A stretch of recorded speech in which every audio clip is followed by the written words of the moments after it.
Cuando pensamos en derecho, lo primero que se nos viene a la cabeza son leyes, jueces, tribunales, ¿verdad? Pero, ¿y si todo eso, absolutamente todo, se sostuviera sobre algo que usamos todos los días, el lenguaje? Hoy vamos a explorar una idea fascinante, que el derecho no es que solo use palabras, es que, en el fondo, es un lenguaje, uno con un código muy propio. Y claro, entender ese código es la única forma de entender realmente la justicia. Esta frase de Wittgenstein es de verdad la clave de todo. A ver, pensemos. Si los límites de nuestro lenguaje definen nuestro mundo, ¿qué nos dice eso sobre el mundo del derecho? Un mundo construido casi enteramente de palabras. ¿Será que los límites de la justicia los pone en realidad la forma en que hablamos de ella? Esa es la gran pregunta que vamos a intentar responder hoy. Ok, entonces, para meternos de lleno en el lenguaje del derecho, primero hay que tener claro qué es el lenguaje. Así, en general. Suena como algo muy básico, ¿no? Pero vamos a ver que entender sus fundamentos es absolutamente clave. El lenguaje va mucho, pero mucho más allá de ser solo palabras sueltas. Es en realidad un sistema, un código con sus propias reglas que nos permite, bueno, no solo comunicarnos, sino literalmente construir nuestra realidad social.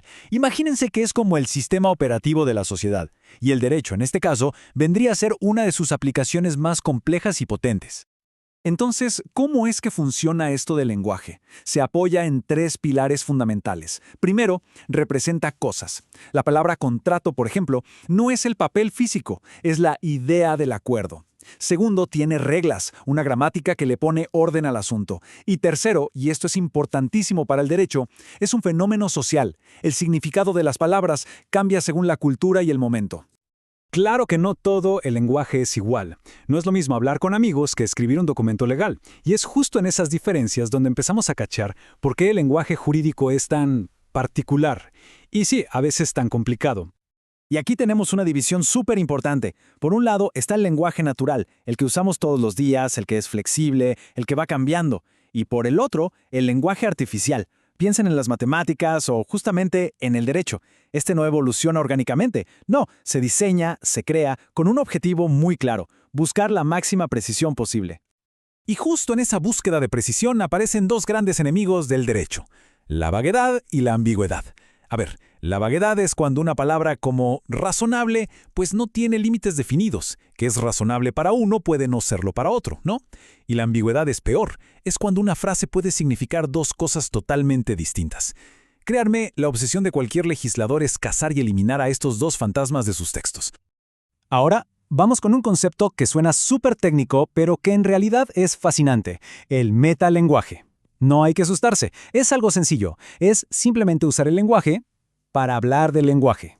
Es como si pusiéramos un espejo delante de las palabras para ver cómo están construidas, si tienen lógica o dónde están sus trampas. Y esto se ve todo el tiempo en los juicios. Cuando un abogado se para y dice, la premisa de su argumento es fallida, no está peleando por los hechos en sí. No, está usando metalenguaje. Está atacando la estructura, la lógica del razonamiento del otro. Es literalmente una jugada de ajedrez, pero con palabras. Bien, y ahora es cuando todo empieza a encajar. Vamos a unir las piezas: lenguaje, lógica y derecho. Veremos cómo forman una especie de triángulo, un triángulo inseparable que es básicamente el que sostiene todo nuestro sistema de justicia. La conexión es súper directa, miren. Sin lenguaje, pues ¿cómo escribimos las leyes? Imposible. Sin lógica, ese lenguaje sería un desastre, puros argumentos sin pies ni cabeza. Y si no podemos pensar críticamente sobre ambos, pues olvidémonos de que exista una ciencia jurídica. Son, como se dice, las tres patas de una misma mesa. Quitas una y todo se cae. Ok, avancemos un poco más. Ya entendimos el sistema, las reglas del juego, pero ahora hay que ver cómo se juega, cómo se usa todo esto en la práctica. Y para eso vamos a hablar de dos cosas: el discurso y una disciplina que se llama semiótica, que nos va a ayudar a encontrar los mensajes ocultos en la comunicación jurídica. Para entender la diferencia, piensen en esto. El lenguaje son las piezas del Lego, ¿sí? El vocabulario, las reglas. El discurso es lo que construimos con esas piezas. El argumento de un abogado, la sentencia de un juez, eso es discurso. Es el lenguaje puesto a trabajar, en acción, y siempre con una intención detrás. Y aquí es donde se pone la cosa seria. Como decía Foucault, el discurso tiene un poder increíble, porque el discurso jurídico no solo describe el mundo, sino que lo transforma. Cuando un juez dice culpable, no está contando algo que pasó, está creando una nueva realidad para esa persona. Sus palabras se vuelven acciones con consecuencias reales y tangibles. Para analizar todo este poder existe la semiótica. Es la disciplina que estudia los signos y cómo crean significado. Y en el derecho, un signo es mucho más que una palabra. Claro, culpable es un signo. Pero también lo es la toga del juez, el mazo que golpea la mesa, la misma arquitectura del tribunal. Todo está comunicando algo.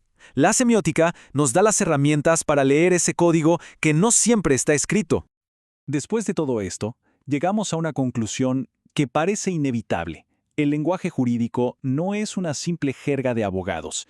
Es mucho más. En la práctica, funciona como un idioma propio, con su propio vocabulario, sus propias reglas, todo diseñado para un fin muy específico. Como lo explicó el gran jurista Hans Kelsen, su función es normativa. ¿Qué significa esto? Que a diferencia de una novela que describe un mundo imaginario, el lenguaje legal busca regular nuestro mundo. Sus palabras no son para contar historias, son para dar órdenes. Prohibido, permitido, obligatorio. Son verbos de acción. ¿Y cómo podemos reconocer este idioma? Pues tiene 3 características muy claras. Primero, un vocabulario súper técnico y específico. Segundo, una búsqueda casi obsesiva por ser objetivo, por evitar cualquier malentendido. Y tercero, el uso de fórmulas y frases hechas, casi como un ritual, para asegurar que todo sea consistente y predecible. Y con todo esto sobre la mesa, llegamos a la idea central, la más potente de todas. Escuchen bien. No es que el derecho tenga un lenguaje, es que el derecho, en su totalidad, es un lenguaje, un sistema completo con todas sus letras para comunicar, para interpretar y, sobre todo, para crear obligaciones y derechos. De hecho, el jurista Carlos Santiago Nino lo dejó clarísimo. Sin este lenguaje tan específico, tan estructurado, el sistema legal simplemente se vendría abajo. No habría forma coherente de definir qué es un derecho, cómo se aplica una norma o cómo se exige una obligación. Entonces, ¿qué implica pensar que el derecho es un lenguaje? Bueno, primero que tiene que tener coherencia interna, su propia gramática, por así decirlo. Y segundo, que es un lenguaje con superpoderes, un lenguaje performativo. Esto quiere decir que sus palabras hacen cosas en el mundo real. Casan gente, transfieren la propiedad de una casa o mandan a alguien a prisión. No solo dicen, hacen. Y aquí está el porqué de que todo esto no es solo una discusión teórica de café. Si aceptamos que el derecho es un lenguaje, entonces su claridad se vuelve sinónimo de justicia, porque cuando ese lenguaje es oscuro, complicado, inaccesible, se transforma en un muro que deja a muchísimas personas afuera, sin poder entender ni reclamar sus propios derechos. Y esto nos lleva a una última pregunta, una pregunta un poco incómoda. Si el derecho es un lenguaje tan complejo, ¿de quién es la responsabilidad de traducirlo? ¿De los abogados? ¿De los jueces? ¿O quizá es una falla más profunda en nuestro sistema? La respuesta que le demos a esa pregunta define, ni más ni menos, qué tan real es el acceso a la justicia en nuestra sociedad. Una idea para seguir pensando.